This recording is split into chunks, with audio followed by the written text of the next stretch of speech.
Okay. Told you in the last video that I would be discussing a few, what I found in a few sections of two of these Lucis Trust books so far anyways, that Alice Bailey said that was talking about some things that'll happen in 2025, which is not even 4 years from now. Could just be mumbo jumbo, but then it could also be something to it. So this is one book I got from the Lucis Trust.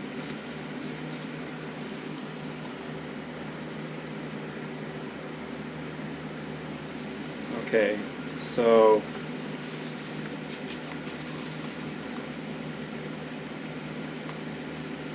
this is on page 149. This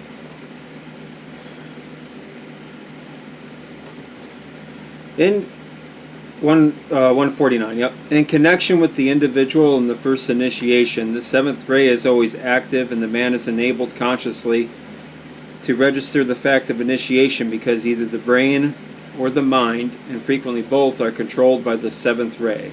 It is this fact which is of importance today in connection with humanity, for it will enable mankind to pass through the door, admitting them to the first initiatory process. It will be apparent to you why the present period in which human beings, in large groups, can take the first initiation corresponds to a situation in which bread is the major interest of men everywhere. Humanity will pass through this birth initiation and manifest the Christ life on a large scale for the first time during a period of economic adjustment, of which the word bread is but a symbol. This period started in the year 1825 and will continue until the end of this century. The unfoldment of the Christ life as a result of the presence and activities of the second divine aspect of love will result in the ending of economic fear, and the house of bread will become the house of plenty. As I was telling you, and I'll get into some more quotes here, showing that Alice A. Bailey and her husband were socialists. Bread, as the symbol of material human need, will eventually be controlled by a vast group of initiates of the first initiation, by those whose lives are beginning to be controlled by the Christ consciousness. Again, that's a God consciousness. It's the consciousness that you get where you, as they're achieving gnosis or illumination, you become, like God, enlightened, through enlightenment, which is the consciousness of responsibility and service. These initiates exist in their thousands today. They will be present in their millions by the time the year 2025 arrives. Interesting. So I guess we'll look and wait for that year 2025. All this reorientation and unfoldment will be the result of the activity of the seventh ray and of the impact of its radiation upon humanity. So, I just wanted to share that. And again, here's more calling for a new world order right here. Like I said, a lot of it's esoteric mumbo jumbo, but that's how they write their plans. Dismissed by the majority as just Looney Tune talk, and taken serious, at least the mumbo jumbo part, by people who are well-meaning dupes. So we get into these New Age cults, but like I said, the esoteric is a different story. Seventh ray energy is the energy needed to bring order out of chaos and rhythm to replace disorder. It is this energy which will bring in the new world order, which all men wait. It will restore the ancient landmarks. That's the ancient mystery religions. Indicate the new institutions and forms of civilization and culture which human progress demands, and nurture the new life and the new states of consciousness which advanced humanity will increasingly register. And It's really the socialist humanistic mindset. Nothing can arrest this activity. All that is happening today as men search for the new ways for organized unity and peaceful security is being implemented through the incoming ray of order or ceremonial magic. The white magic of right human relations cannot be stopped. It must inevitably demonstrate effectively because the energy of this seventh ray is present, and the Lord of the Ray is cooperating with the Lord of the World, and went over who the Lord of the World is according to the Lucis Trust. That's Senate Chimera, Lucifer, is cooperating with the Lord of the World to bring about the needed reforming. Soul-infused personalities acting under this ray influence will create the new world, express the new qualities, and institute those new regimes and organize modes of creative activity which will demonstrate the new livingness and the new techniques of living. So, she says, here's the word, the masses. So their interest is in, I quote on page 153, to reorganize world affairs and so initiate the new world order. So this is definitely in the realm of ceremonial magic. Remember, this is approved by the United Nations. It's got a section here on masonry.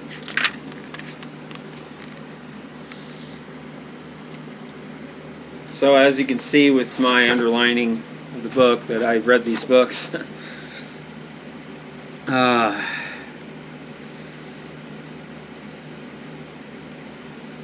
I'll start on page 362 of the Externalisation of the Hierarchy. Okay. The first result will be the illumination of the astral plane and the beginning of the process which will dissipate glamour. The second result will be the irradiation of the mental plane and the dispelling of all past illusions and the gradual revelation of the new truths, in which all past ideals and so-called formulations of truth have only been the signpost. Ponder on that statement. The signpost indicates the way to go. It does not reveal the goal. It is indicative but not conclusive. So will all truth up to the present time. The demand is therefore for knowers and for those whose minds and hearts are open, who are free from preconceived ideas fanatically held from ancient idealisms which must be recognized as only partial indications of great unrealized truths which can be realized in great measure and for the first time if the lessons of the present world situation and the catastrophe of the war are duly learned and the sacrificial will is called into play. I have made this practical application in this immediate illustration of teaching anent, glamour, illusion, and Maya because the whole world problem has reached a crisis today, and because its clarification will be the outstanding theme of all progress, educational, religious, and economic, until 2025 AD. I'll repeat that again. I have made this practical application in this immediate illustration of teaching glamour, illusion, and Maya because the whole world problem has reached a crisis today, and because its clarification, the whole worldwide problem, will be the outstanding theme of all progress, educational, religious, and economic until 2025 AD. Today, as humanity awaits the revelation which will embody the thoughts and dreams and constructive goal of the new age, the demand comes for the first time from a large group of intuitively inclined people. So anyways,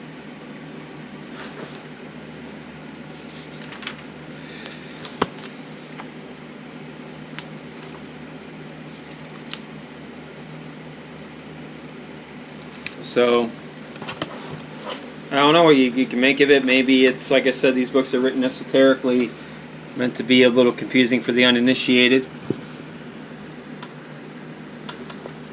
So there's that year 2025. See that?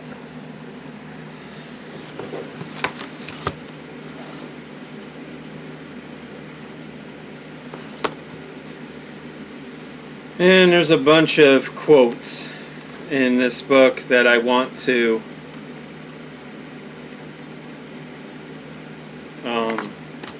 I'll save that actually. There's a whole bunch in here that I could quote. But working on.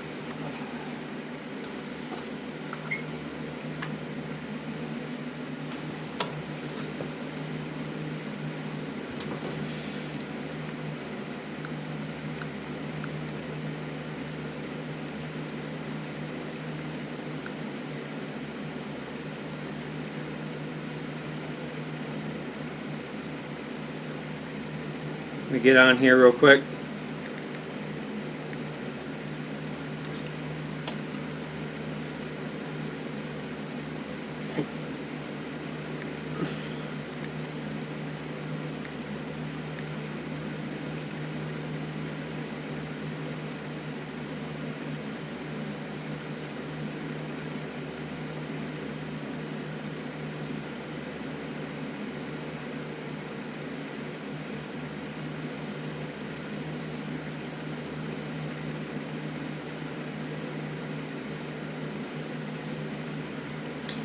Yeah, all these companies have a 2025 sustainability goals. Can't find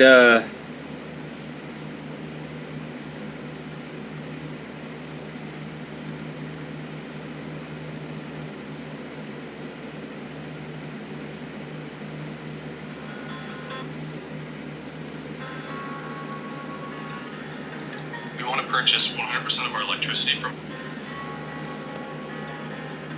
We want to purchase 100% of our electricity from renewable sources.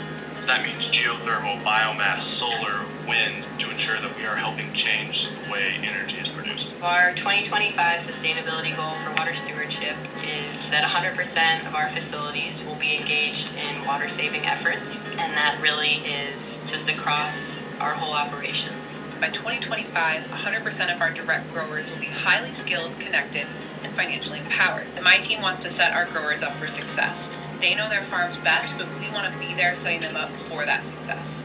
The expectation is for AB to be at 100% of their packaging materials to be either in a returnable format or comprised of at least 50% recycled content or more. There is a business case for sustainability across all of the different commitments that we've made. That's what we're here for. We're here to commit to big challenges and overcome them. I mean, it's not a huge. It's just there's the Dow too.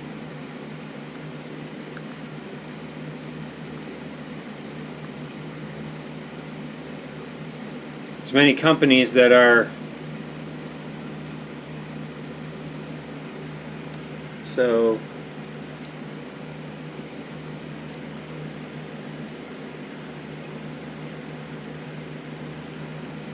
Dow launches 2025 sustainability goals to help redefine the role of business in society. The Dow Chemical Company announced today a strategic set of commitments designed to redefine the role of business in society. Dow's 2025 sustainability goals use a global lens to magnify the company's impact around the world, driving unprecedented collaborations to develop a societal blueprint that will facilitate the transition to a sustainable planet and society. Through harnessing Dow's innovation, strengths, global reach, and dedicated employee population, the company has set bold and aggressive sustainability targets designed to develop breakthrough product innovations, positively impact the lives of 1 billion people, and deliver $1 billion in cost savings and new cash flow for the company by valuing nature in business decisions.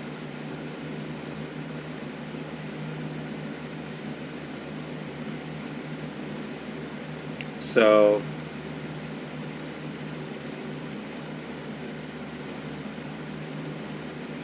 I don't really know everything on what that means, but I do know that if it's sustainable development, part of it anyways, part of the Agenda 21, and part of the Agenda 21 again is all about using environmental, using the crisis that's going on with the environment, that like where they started, so they can take control of our lives. So I mean, I don't know. I mean,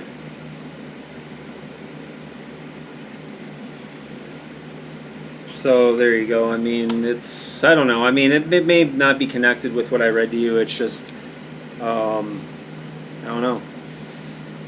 You do know they're working big time to attempt to bring in their Agenda 21, to bring in the New World Order through their Agenda 21. And,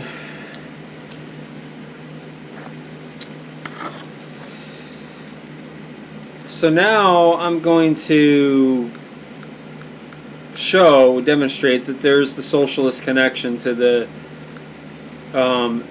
New Age movement, to the Lucis Trust and stuff like that. First, we'll go to Annie Besant.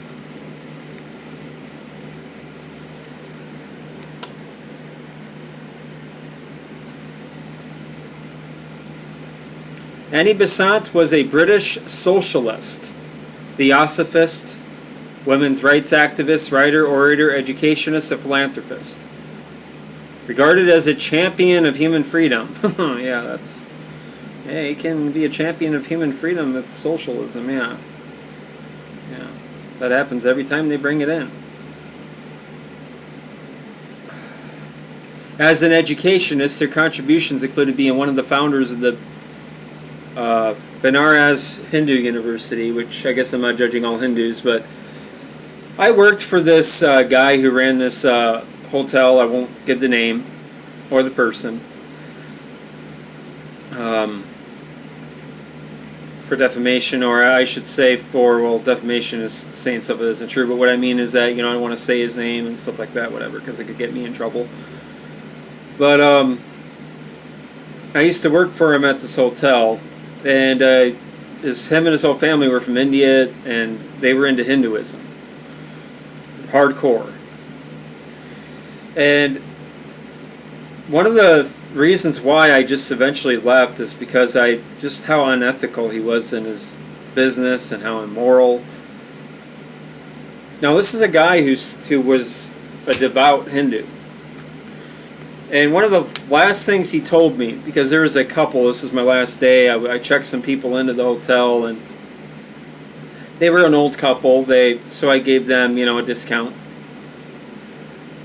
And so, they asked for one, and so I gave them the discount. And right when I got done with them, my boss shows up, I go to clock out, and so this guy, he looks on the screen and looks at the last people I checked out, and saw the discount I gave him. And so he told me that, why did you give them this discount? And I went, well, they asked for the discount, and they were an elderly couple. Like, well, yes, but when they ask you for the discount, because the computer screen, the front desk is here, and the customers are, obviously on the other side, so they can't see what you're doing on the screen. So he takes the mouse, and he's like, you just move the mouse like this, but don't click, don't do anything. You don't tell them anything, but you don't give them discount. You say you tell them that you're going to give them discount. And I was like, well, I don't do that, guy.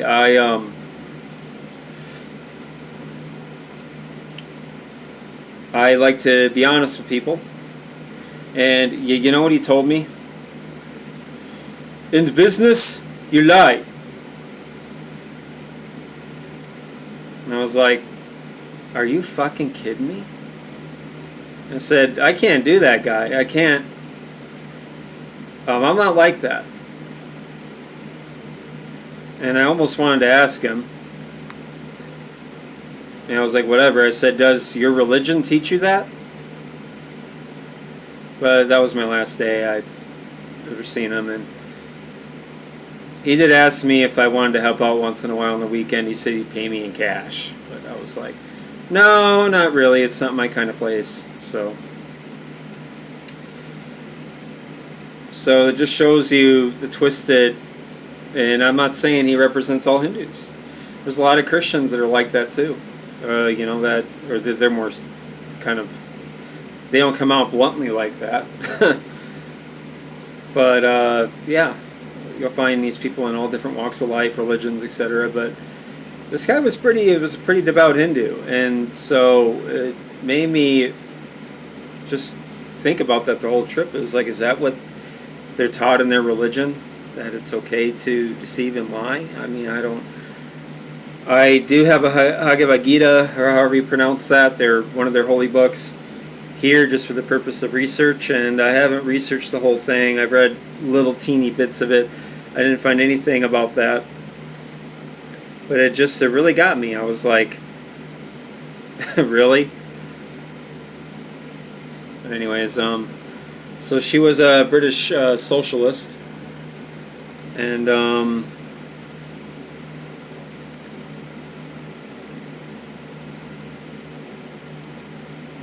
she was a leading speaker for both the Fabian Society and the Marxist Social Democratic Federation.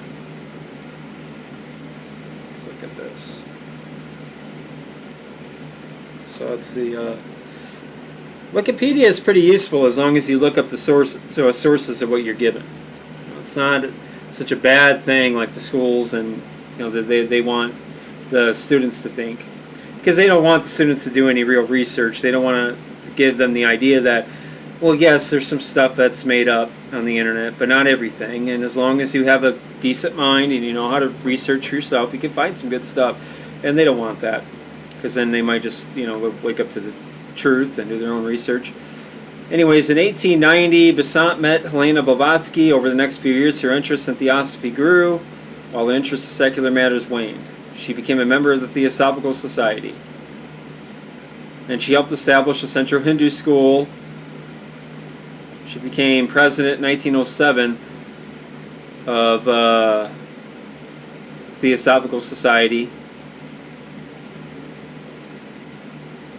She became involved in politics in India, joining the Indian National Congress.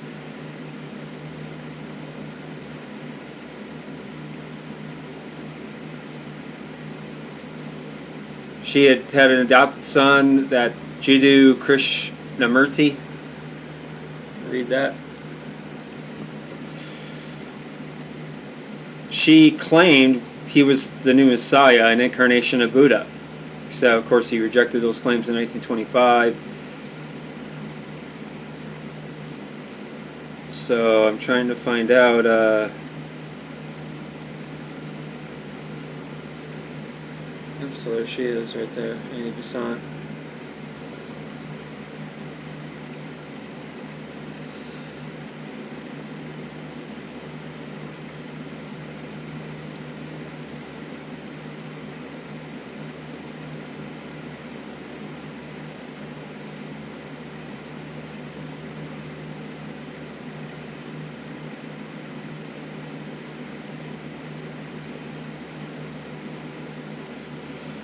Says here, it says, there's a lot of stuff on this.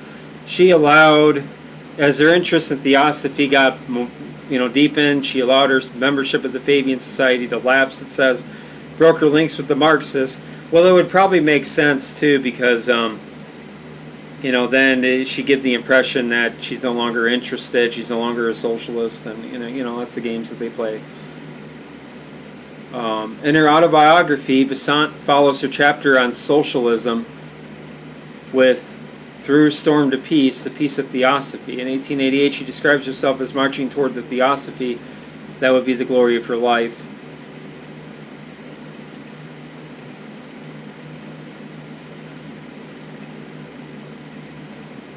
She saw Freemasonry, co-Freemasonry, as an extension of her interest in the rights of women and the greater brotherhood of man, and saw co-Freemasonry as a movement which practiced true brotherhood. She also hung out with Charles Leadbeater. Leadbeater, if you guys know anything about him, he was a creep. I have a book of his just for the purpose of research, but he had to resign from the Theosophical Society, obviously, because it really came out public that he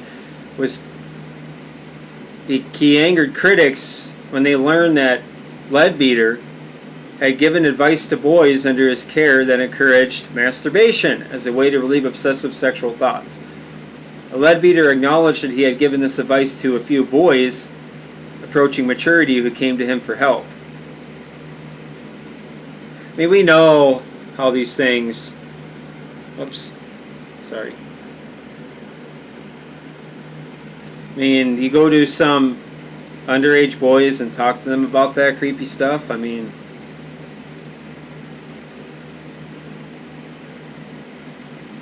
Anyways... She defended him, too.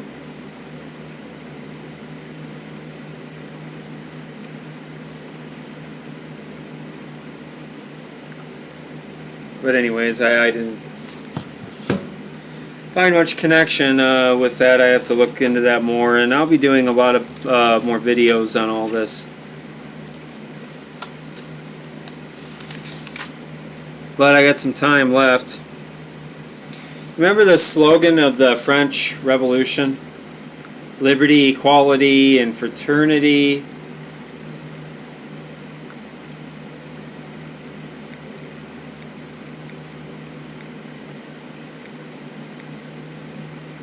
There we go.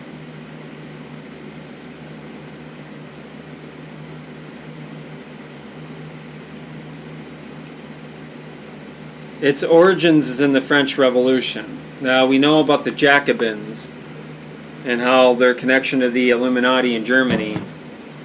How that was your first, attempt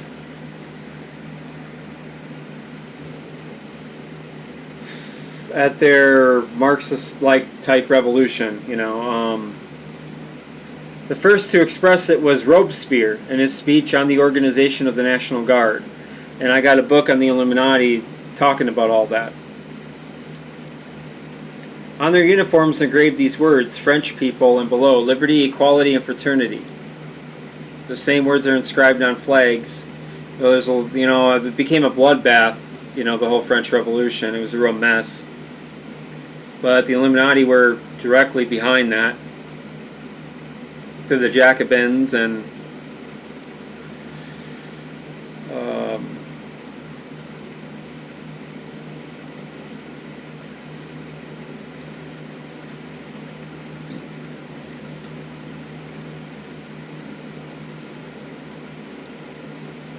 so, yep, it talks about the Jacobins here.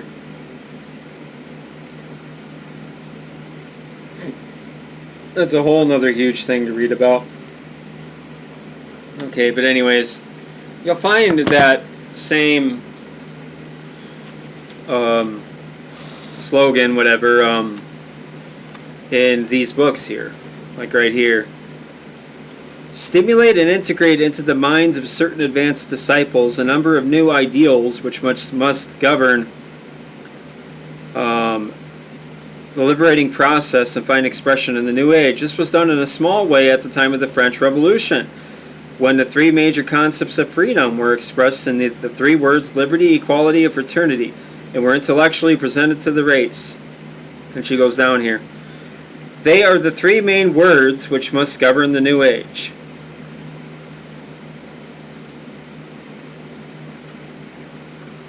And she talks a little bit about it here.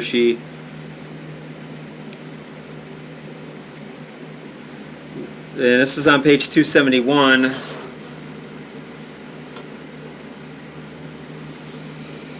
Liberty, as the Lords of Liberation may endorse it, is in reality the recognition of right human relations, freely adjusted, willingly undertaken, and motivated by a sense of responsibility which will act as a protective wall.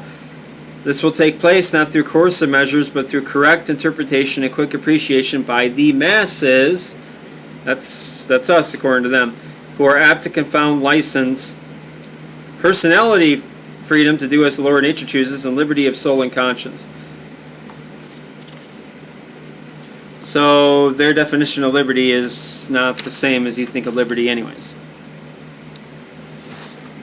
Equality, is page 272, is a peculiar understanding which the coming one will reveal, and which is based on the right sense of proportion.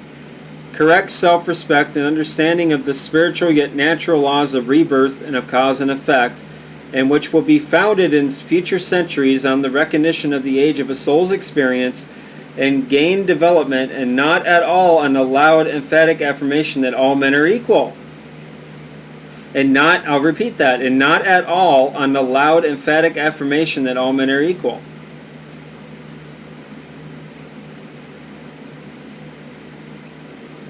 The idea of equality will be founded in future centuries on the recognition of the age of a soul's experience and gain development.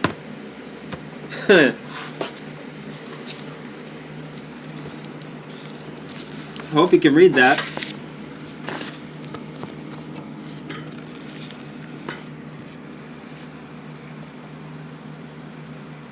Top paragraph.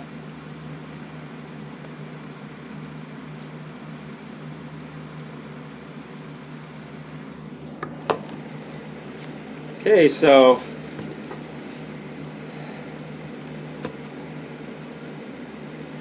the coming one. The coming one. Ooh, that don't sound spooky one bit. Nothing to see there, guys. Fraternity is something that humanity itself will contribute as an expression of the third aspect of divinity, basing it on right contact and right reaction to contact. Thus, there will be developed gradually a true life theme of humanity, which is brotherhood, founded on divine origin, equality, and leading to a free and true expression of divinity, liberty. All this means completely have different meanings to these people compared to how we interpret this. So, matter of fact, my next book, I'm gonna find stuff to read out of here. And what time is it? Okay.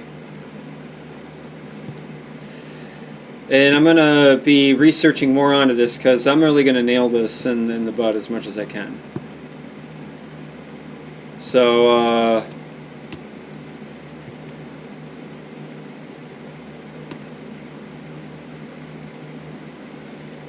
okay, so I got the page saved. I'm going to bookmark that. But anyways, God's going to cut him down, though, as Johnny Cash says it.